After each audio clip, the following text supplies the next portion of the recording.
It says it's trying to reconnect. Hello. Hello, fellas. We're live. Alrighty then. So the Facebook's up and running. It's a little short, but fuck it. Oh man, I mean we don't know what we're calling this yet, but welcome to everybody that's listening. Of course, it's the beach, so we are fashionably late. I don't know. You guys got not the real band covered. I don't want to rick off that. ETRS. It's late. ETRS is kind of catchy. It sounds official. I had been thinking about what to call it. Compton's Corner. Yeah, that came up, like chats at Compton's, philosophy at Compton's, but since the show had never happened, I decided it's probably better to wait and let it be born and then decide what its name was after the fact. So yeah. Kind of like the Indians, they wait till the baby was born, you know? Yeah. The guy's asking the chief, how do we get our names? The chief says, well, after you're born, we look and see what happens, and we name you. You know? With him, we saw a deer in the river. With him, we saw a running bear, so he's running bear. Why do you ask? Two dogs fucking. Fuck yeah, man. Oh, Native Americans, don't get me started.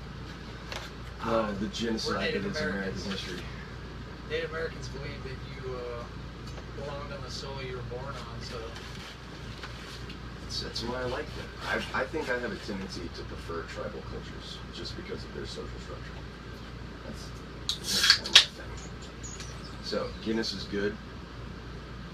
Because in tribal cultures, the power is dispersed. Yeah, they don't have a lot of the problems that we have because... Conglomerate power, you conglomerate corruption, right? Right, exactly. So there's far more equality. You know, far more equality to go around. I'm trying to think if there's anything that we need to get out of the way. If you have my cell phone number and you want to call and contribute, then by all means go ahead. We dare you. But I would recommend texting instead of calling because we can make that work better. This thing on? Probably not. Is this thing on? We hope not. How about a hand for Kurt? Yeah, Kurt Brewer is the technical genius behind this whole thing, and there's no camera on him yet, so he's the only one that this is how we give man snaps. This needs to be a little more over here. It's driving me nuts. There you go. We do that in the river house when we jammed. It was all quiet back in the day.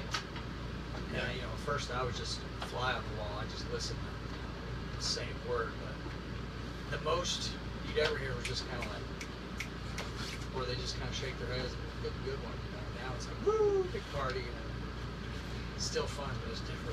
It has changed a great deal. You know, and I had the opportunity to sit down with a bunch of people at Frank Brown and hear some of the stories of a lot of those musicians that aren't locals that came in and talked about the magic of the River House. And I hate that I didn't get to see it in the glory days.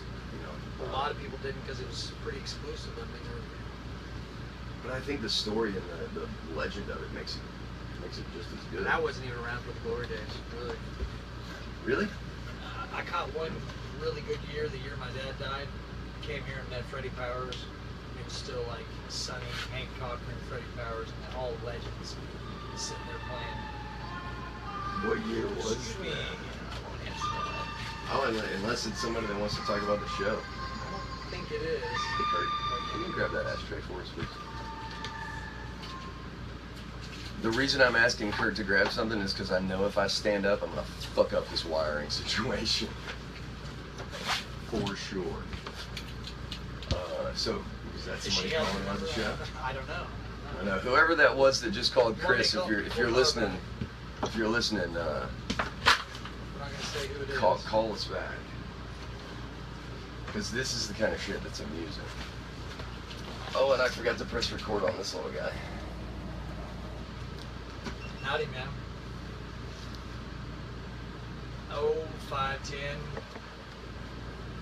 5'10", 5'10 and a half. What are you up to? I'm actually doing a radio show. Were you calling in for the radio show? Yeah, with Compton. It's Compton's first. Compton and Kurtz. Hello, Compton. Hello. Speakerphone?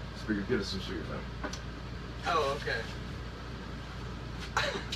Well, maybe I'll call you when we're done. We just started. Maybe you'll still be up.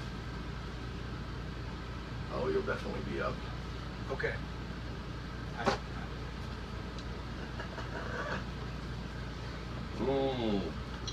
No. I was shocked when they would Thought they were calling in for the radio show. No. It would have been really neat. You know her. We won't name names. It's a small island. It's a small island. So you were talking about your dad and the Was that? yeah, and well, your entree. The year my dad died was the year I came out here. The first year I was here, I'll just give you the quick rundown. You want to hear it? Yeah, of course I want to hear it. I was living in Madrid. I was planning on staying in Madrid, Spain. And I was there. What year was this? This was 99. Okay. And the whole Y2K thing, you know, parents were a little panicked, like, oh, we don't want you to go over there. But this is like October, I think.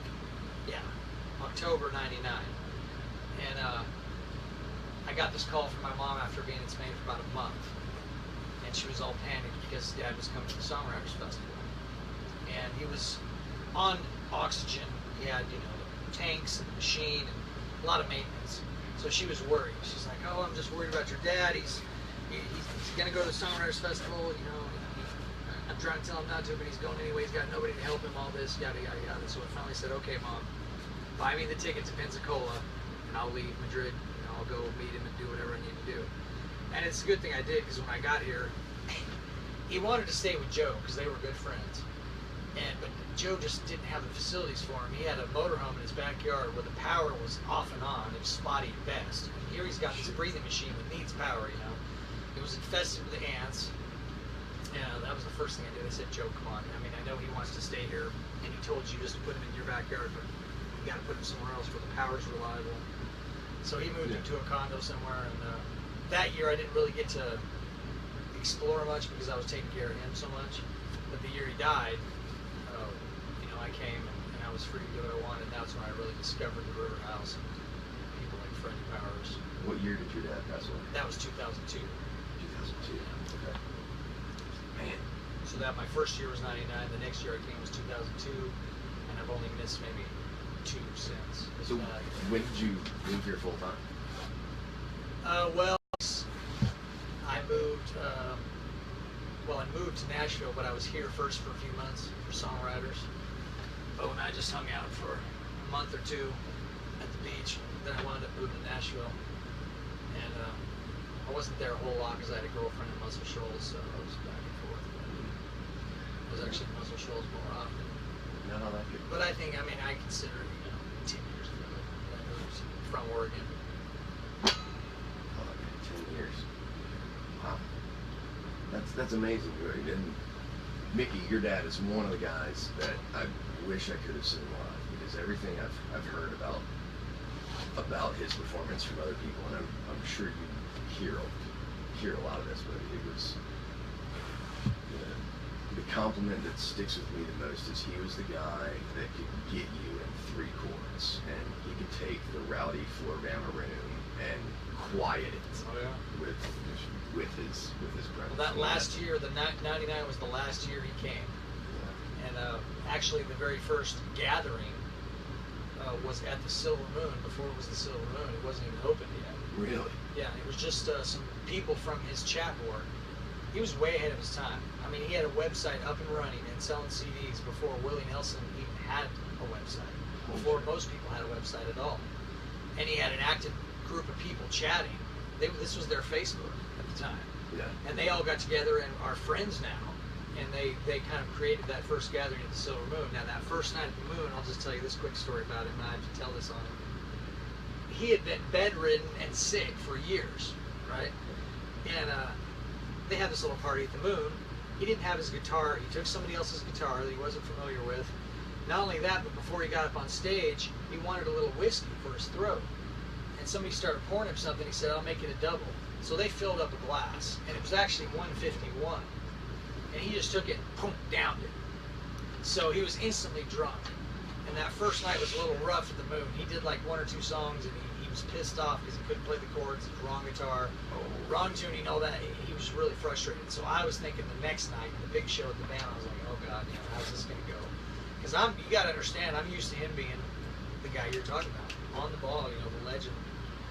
I mean, his performance was always impeccable to me. You know, he wasn't just a writer; he was a great singer and a very simple but great guitar player. He knew what not to play.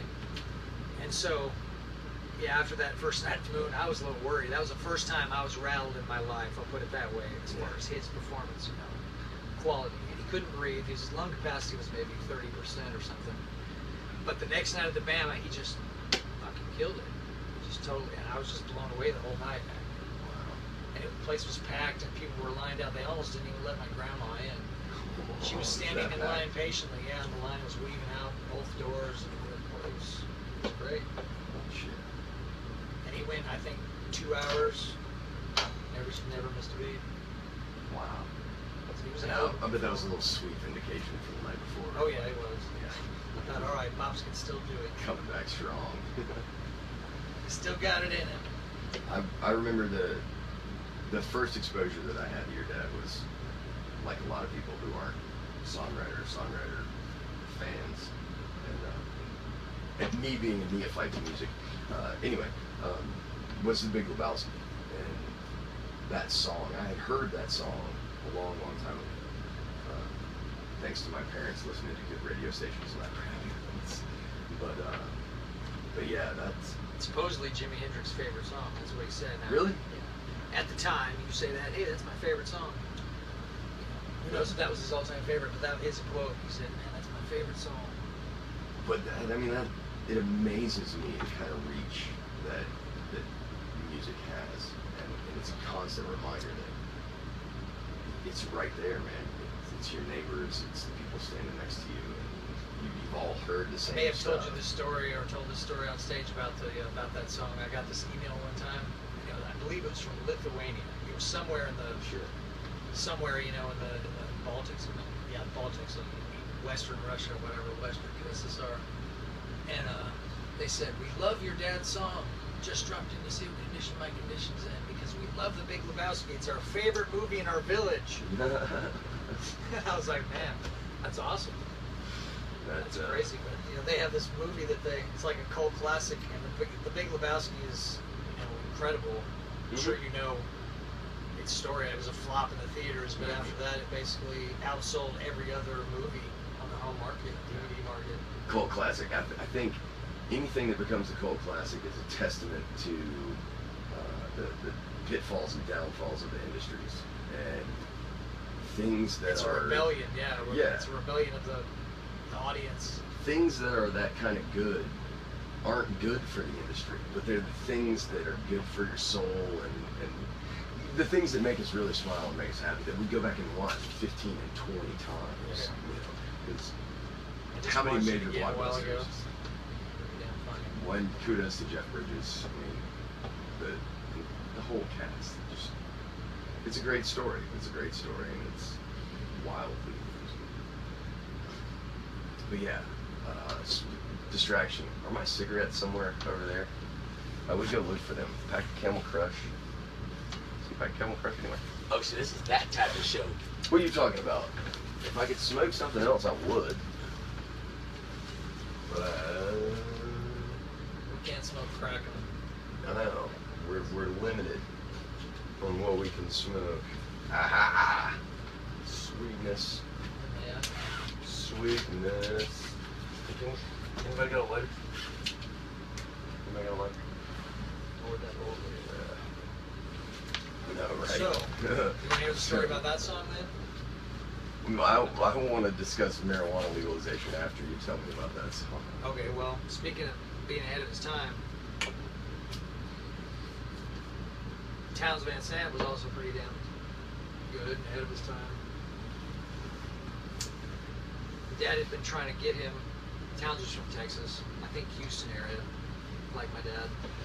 Dad had been trying to get him to Nashville because he loved him. He was his favorite writer. When I asked my dad who his favorite writer was, he just said, the brown of her skin makes her hair seem a soft golden rainfall that spills from the mountains into the bottomless depths of her eyes. Towns Van Sant. So he had this plan. He was going to take Towns to Memphis. Towns didn't want to go. He kept trying to get him to go. Towns didn't want to go. So Dad had devised this plan to take him to Memphis. He said, let's go to Memphis and listen to some blues towns. So they did. Then he was going to try to, get him drunk, take him to Nashville after that. Well, Towns had gotten a hold of this experimental drug from his psychiatrist.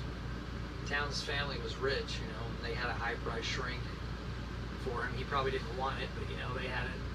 And Been there, done that. had this experimental drug, which was LSD. And so Towns said, yeah, let's go to Memphis and listen to some blues, but here, Mickey, let's split this. My shrink gave me this drug, let's try it. I have no idea what the dose was, who knows back this. Now, keep in mind, this is 1964. So this is long before acid, anybody knows Right. what acid is. Right. Doses probably are not really worked out, so it could have been a big one, it could have been a small one.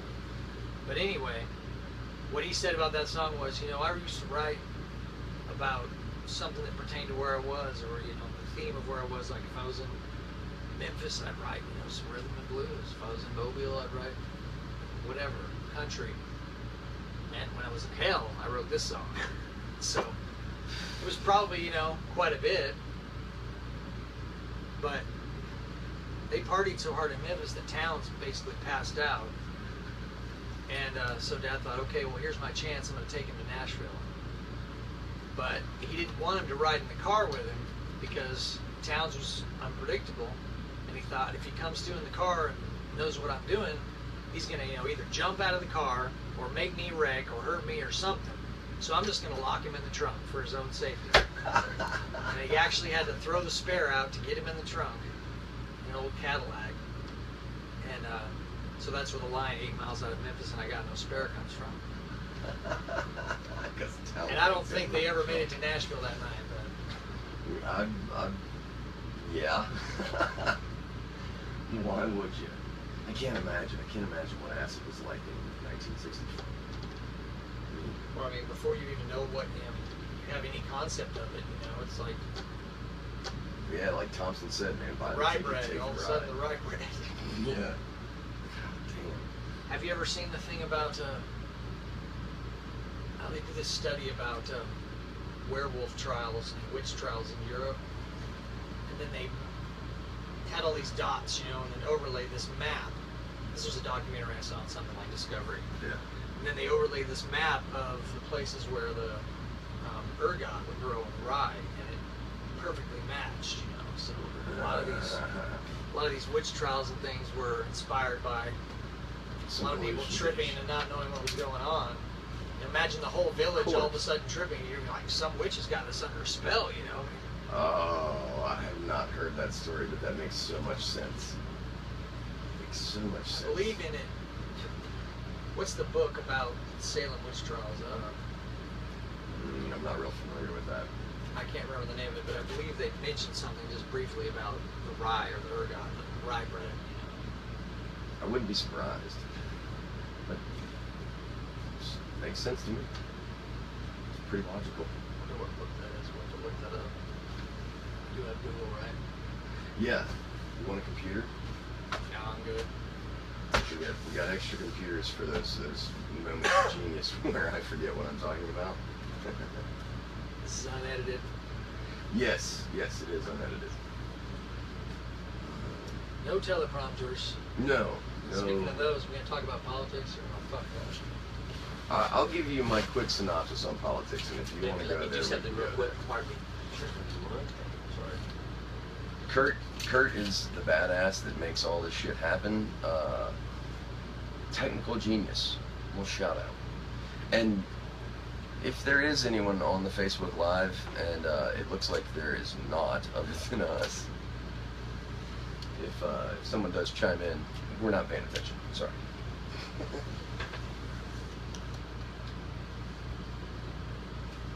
Check. It'll be interesting to see if the audio shows up on the Facebook Live as good as it does. Are you listening to it? See, that's how badass Kurt is. Not only is he monitoring the radio station, he's also monitoring the Facebook Live. So, Jesus Christ. Logistics. No, man. I am surrounded by awesome fucking people. Kudos to Kurt. Thank you.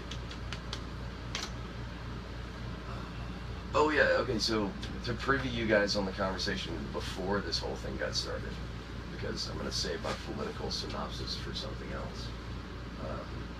We were talking about physics. Dan Winters. This is something I was going to pull up. All right. We were talking about Dan Winters because we were talking about the holographic Winter or universe. Winters? Let me check this out. It's Winter. Just Dan Winter, not Winters.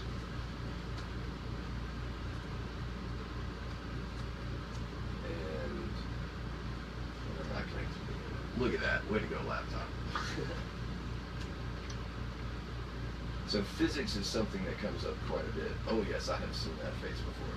The heading of this article is Phase Conjugate Fractality. All right, How yeah. gravity is caused. Yeah, and you mentioned the implosion,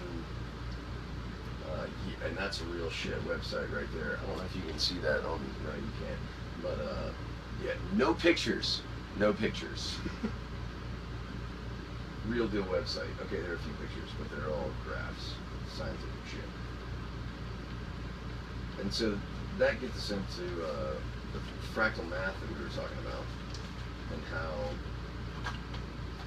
the reason that I got into physics, I don't know why you got into following all this stuff, but for me, all of my spiritual questions lead to, okay, well, real quick, my personal worldview is that everything is connected, and therefore has to be able to be resolved within the frame of my worldview.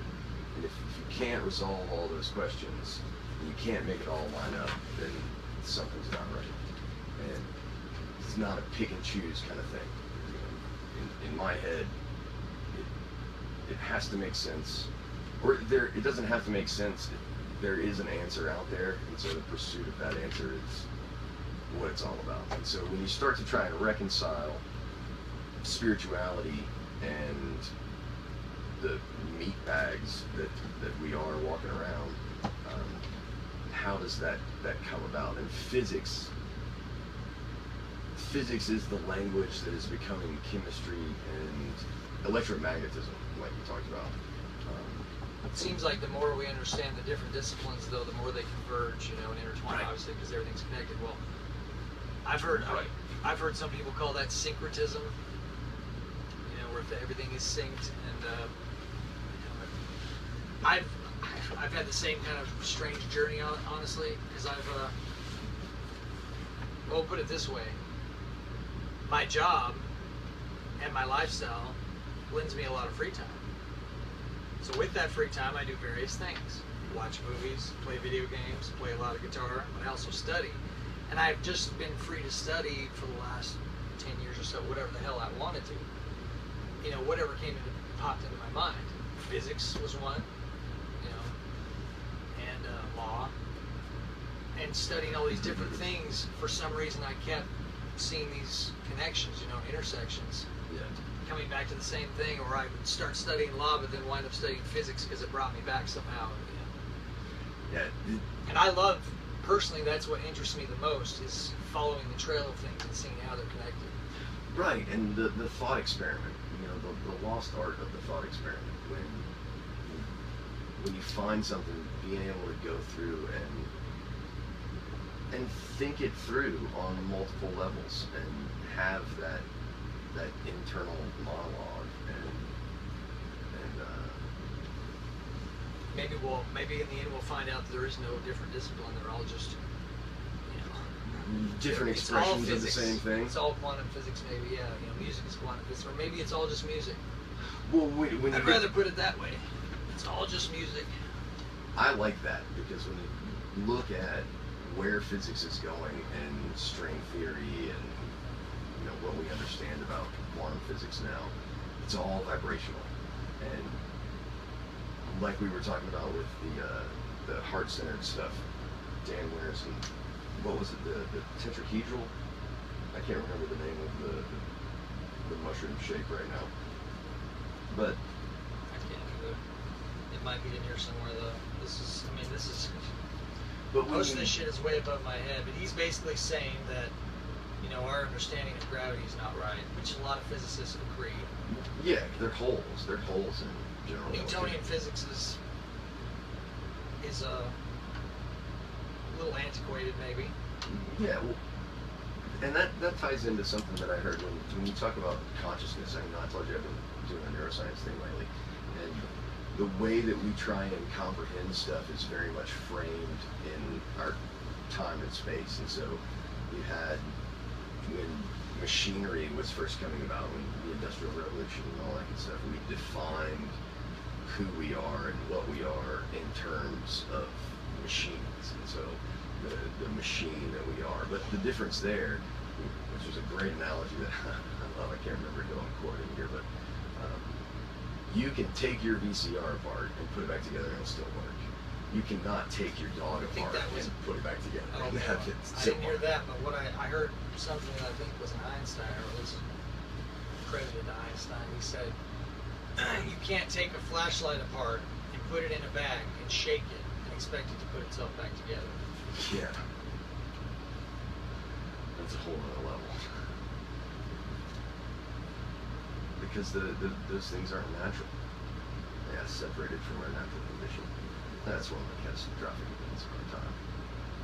Well, it's funny, we were talking about the Big Lebowski because, you know, they have the nihilists. Yeah. And the nihilists basically don't believe in anything. You know, it's all just kind of pointless, just biological mechanisms, chemical mechanisms, whatever, you know, the whole universe, and it's all just totally meaningless. I'm not really a nihilist at all. Yeah. No, I'll quote Big Phil over here, the bartender at the BAM. I love what he said. He said, I believe in an energetic afterlife. I was like, man, I like that. That's a good way to put it. But I think we're too quick to define what that's going to be like. We presume to know too much, maybe. Because we attach our ego and our version of consciousness to it so much when it may be something totally different. You know? I agree. I think it's hard for us to comprehend in our narrow scope of reality what something like that would look like. Of course, we should still try, though, I guess. Well, and I think people do. I think there's a lot of evidence for what an afterlife, quote unquote, looks like and is. And my contention is we don't even know that much about this life. Right. We're still trying. I mean, let's figure out what this life is, and then maybe we can discuss an afterlife, or if there is such a thing, or is there a difference? You know, we've got this narrow scope. We can only see a certain light spectrum. We can only hear a certain spectrum of sounds, frequencies. You know, we can't see Wi-Fi. We can't see signals, FM, AM, cell phone. But there's all this stuff going on around us that we're totally oblivious to. Yeah. Totally oblivious to. But at the root of it, the way that I resolve it in my mind is at the root of what we are, there are energetic reactions going on. There's basic chemistry and there is energy flow. And if you look at if the heart is the center and we radiate a mushroom cloud of electromagnetism, you know, we radiate an electromagnetic field that's been measured. And you're saying science can explain it. Well, science can measure it, not explain it. Good, yeah. But it can measure the fact that there's something there. And if there's something that can drive an electromagnetic field, then there's energy involved. And energy is perpetual. So for me, the concept of what might be a soul or what our consciousness is something that exists beyond our physical beings. And I think that that's related to the collective consciousness idea. If consciousness can exist outside of an individual and on a whole other plane, then there is something that could potentially be perpetual. Of course. And it may not take the form that we're accustomed to, And it seems like memories are a key factor that, in fact, I know a lot of shamans, whatever you want to call them, say that you can prepare yourself for death and then carry on those memories to the next life. They believe in reincarnation. Yeah, I don't know. I believe in reincarnation because energy is perpetual and, you know, neither destroyed or created. You know, it could all just be like Avatar. Very well. Actually, what we consider ourselves might be somewhere else completely, and this is a remote controlled body that we're operating.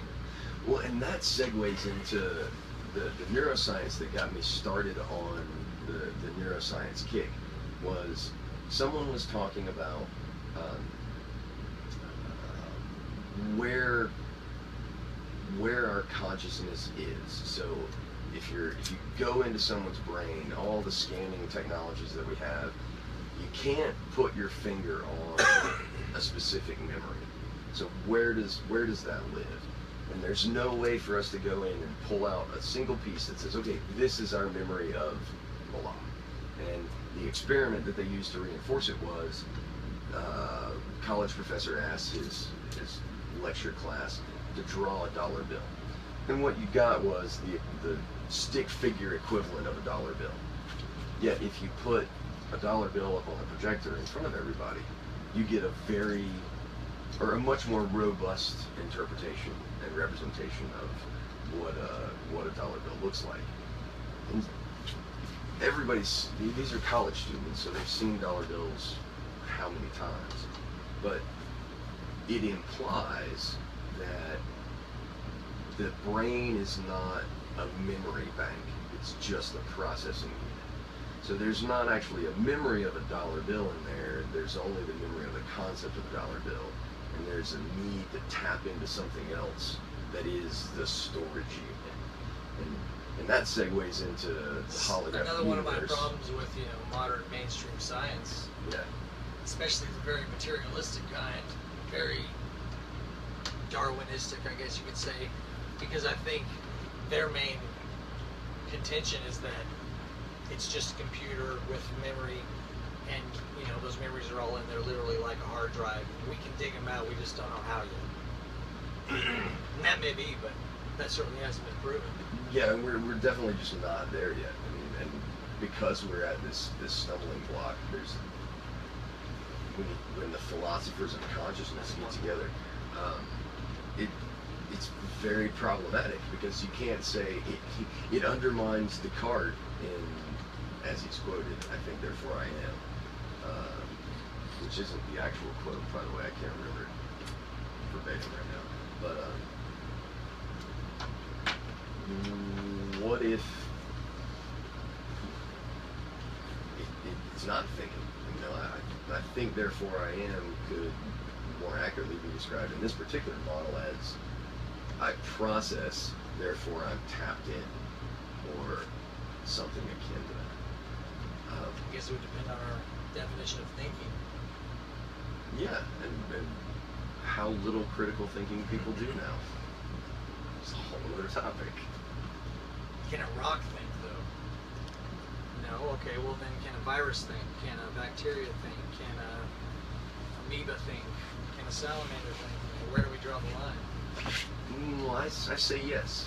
I say in processing, in interacting with our environment, there is a consciousness there. And even if it's only rooted in survival, there is still a thought process. It may not be abstract, but it's still the want and drive to survive is tantamount to concept of self. Because Why would you want to survive unless you had a concept of self, right? Why would it be important? Well, the two are interlinked. I don't think it's a why question there. I think it's how could you have one without the other. Right. So it's not as implicit as it is necessary. And that raises some other interesting questions when we talk about what consciousness is, and who gets it and what's special about it. But you mentioned. I think that's where the modern materialistic Darwinists, would stop. Is that it's literally just a product of the need to survive. I'd say that's where I disagree. Just disagree with.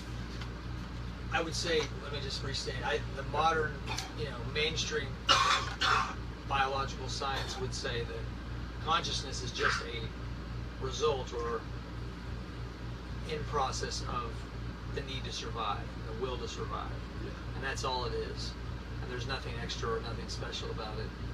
It's just simply our biological programming saying live, live, eat, And screw. And that's what you disagree with. So you think there's more to. I feel like there's more to consciousness than that, yes. I totally agree. Especially when you get into higher consciousness like ours. Not that ours is the highest by any means, but it's the highest that we're aware of. Yeah, I totally agree, and I think we need so much more than just survival. Yeah, and there's a flaw in the frame that quote unquote Darwinists get wrong. Something that came anyway in the origin of species and the descent of man. Darwin uses the terms love and compassion 90 some odd times. He uses the phrase survival of the fittest twice. Well, I would have times. to bend that by saying that modern Darwinism, I believe, is a misunderstanding of what Darwin was saying. Yeah, It's exactly. evolved into its own cult. Yeah, and it's its own not scientific religion. It's not about survival of the fittest, and that's a huge misinterpretation of what was really going on there. Because anybody that sits around and observes nature for that long, as Darwin did, comes back and tells us about, and you can look up any naturist and see that one of the most important things is the compassion and the kindness that we share with the things around us. And it's very true of human nature that we are at our best in situations where we're helping other people. When catastrophe strikes and horrible shit happens, we see the joy and the wonder of shit coming together. And I just saw some headlights pull up. I wonder who that was. Probably no one important. Keep Oh, it no. running, but you can't go. Could be Carol, could be Dave. Kurt's gonna go check it out for us. Hopefully he comes back. I don't discount evolution either, but I think again, it's something we don't really fully understand. And Who is it? obviously there is such a thing as evolution because we have domesticated animals. But Yeah. So Steven Scott just got here. I don't know if you can see him back there on the couch, so, but Who's on the he's back there. video conference? That's Facebook Live. Oh, right on.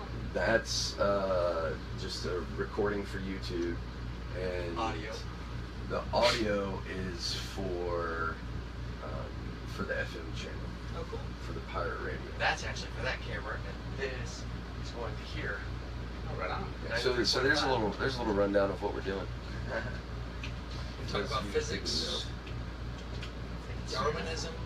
We were just talking about how Darwinism has been misconstrued, and that Darwin was never a real advocate for the survival of the fittest and the alpha domination. It was his perspective, as most naturists come back and tell us, is that cooperation and kindness are the most important part of how we regenerate and perpetuate ourselves and maintain, and how society's kind of Symbiotic relationships. yeah, people are taking more shit than they need, so that's where we're at. Interesting. You can just turn that off if you want. Well, I'll just cut to the chase. I believe we have a symbiotic relationship with marijuana. Well, yeah, and so that brings in plants. So, and If we didn't, why do we have THC receptors THC receptors? that aren't natural. They were learned at some point in human history, from my understanding. But plants communicate in a really interesting way, and stop me if you guys have heard this, but plants communicate by altering their DNA to fit their environment and to benefit themselves. So if a plant is being eaten by a particular caterpillar, it will alter its DNA so that it can attract the predator of its predator. Does that make sense? Let me bring this up. I'm pretty sure plants don't have DNA. Might be Of course they ribonucleic do. acids. RNA. RNA, not DNA. Yeah. No DNA in a plant? Any plant? I don't think so. What about algae? I don't think so. Hang on, we got Google. We got Google. It could be right. So, These things happen. Do we even know what these things are anymore, though? DNA, RNA? Yes, plants have like- genetics. no, well, of course they do. Yeah, It's RNA like is prokaryotes genetics. versus eukaryotes. So there's a better word for it. Genetics. They use their genetics to... Well, yeah, I mean, plants have genetics, of course. But plants That do was have DNA. Mendeleev who created like the genetics. Yeah, he's saying plants do have DNA. Is that Snopes that you're on, or...? No. Just Google at the moment, but based on the search results, I'm looking at a double helix from a plant. So, DNA. Okay. I'm seeing DNA. And I've heard that a couple other places. I mean, like I said, the studies that I'm I think, Eric. talking about are, What do you think? yeah, plant cell DNA. But yeah, so if plants communicate with their environment by altering their DNA and like changing their physical being Maybe to we that do extent, it's highly likely. And why wouldn't we? I mean, Reinhard Mueller said this is the future of theory. Mm-hmm. Riney. Shout out, buddy. Riney is a friend of mine from grad school in Tuscaloosa. He's a philosophy dude. And Roll Tide, by the way. Yeah. Roll Tide. so, Riney, if you still got my phone Go number, Ducks. feel Bless free their to hearts. call and chime in. Roll Tide. It's hilarious. So that ties back into marijuana. Marijuana, psilocybin. There's a whole group of psychotropic plants out there, and I think all of them are wonderful, great. I mean, if you look at the work that was done on the LSD projects when they went and they gathered up a bunch of experts, scientists in their respective fields, and the qualifications were you have to have a problem that you haven't been able to solve for 6 months, and they basically brought all these people together and got in this think tank and came up with revolutionary mathematics and amazing stuff. That doesn't happen because nothing is going on. There has to be something there that Who is came up with enabling. LSD? I want to think it was Hofferman. He was like a Swedish or German scientist, maybe. I think he wanted to. Netherlands, wasn't it? You got me there. I think it was Hofferman. I think that he wanted to do it for I know what you're talking about. schizophrenics. Yeah, but I can't remember his name. Uh, he dosed himself on accident. He first. did. He had it on his hands, and they rode his bike home. And he had like a trip, and he didn't know it because they weren't using like plastic gloves in the lab or anything. Hoffman, you are correct. Albert Hoffman. Albert, right. Good old Al. For sure. But acid is just a really intense form of psilocybin. Psilocybin, Yeah, and like peyote cranked up really hard. But that's one of the reasons that the plant DNA and the communication that plants try and have with other DNA is Can I have one of your crushes? yeah, is in my opinion Sorry. the reason that we have these So excited about that. mind-altering experiences that are largely due to perspective. You know, when our perspective changes, that's when revolutionary things happen Got one, but I just want to intellectually. make sure I ash in that spot. That's the ash. Yeah, we got an ashtray. And because plants exist in this much larger context that we have separated ourselves from, i.e. nature, the experience or the information that's communicated is going to be on a level that's far greater than what we comprehend because of the social constraints that we've all grown up in, which is really weird. But it's a testament to the fact that we are so separated from our natural condition that things like that appear phenomenal when what they really are is us interacting with our environment. I'm not sure how to keep going on that, but I am a big fan of natural anything, and if birds and mammals, and if there are other creatures besides us that can go out in nature and find some fermented berries and have a good time flopping over on themselves because it's a good buzz. We were doing it too. Yeah, then there's probably something that's okay about that. You know, there's the abandonment of cares. And we were eating mushrooms when we were hungry. Mm-hmm. And you know that's how it happened. Somebody was like, "Oh God damn, we found these mushrooms and they ruined our stomachs." They were smart, so they just started with a little. But then, I'm like, yeah, I'm fine, but it made me feel kind of funny. Oh, thanks for that. Oh, gentlemen, that's your 5-minute warning. holy fuck. Okay, so this would be the good time to shout out to all of the sponsors. Who are your sponsors? My heart just skipped a beat. We have no sponsors. No Not mushrooms. yet. There are Yeah. no mushrooms in here. Shout out I'm to sure all the they're- sponsors. We're getting ready to call in. Alcohol and nicotine and Good times. various accoutrements. So, if that means it's time to sign off, then we'll sign off. Obviously, we could keep going, but Hey, but listen, I would like to say one thing. We haven't Do it. solved the world's problems yet, though. Yeah, that means y'all gonna have to, all of us come back. Every one of us that are here via Facebook, via YouTube, via live stream, via 93.5 on Perdido Key. 93.5, all right. And this is live. Everything right now is live, just so y'all know. I was trying to avoid people telling people that part, so we didn't have it documented somewhere. But well, that's all right. 93.5 on our documenting this. imaginary. Exactly. FM It's not real. It's not real. Just pretending. That's the station we want. Yeah. So plenty of great things left to talk about in the future. How much it costs to get 93.5? Yeah, I don't know. I don't know. We'll tell you when we buy it. Joe Rogan, if you're listening, we need you on the show as well. and we promise the quality will get better. Yeah, so tonight was our first run, and thanks to everybody that joined us. We hope anybody that watches the replay enjoys it, and we'll catch you all next time. And obviously, the more you guys feedback, the sooner we come back and do this on a regular basis. So. Oh, hey, Chris, and everybody needs to introduce themselves one more time, just so we know. I'm Chris. Oh, my bad, sorry. I'm Chris. I'm Steven Scott. Nice to Hey, meet you. Steven, what's up, man? Oh, what's We're up, trying to introduce you, brother. Oh, right.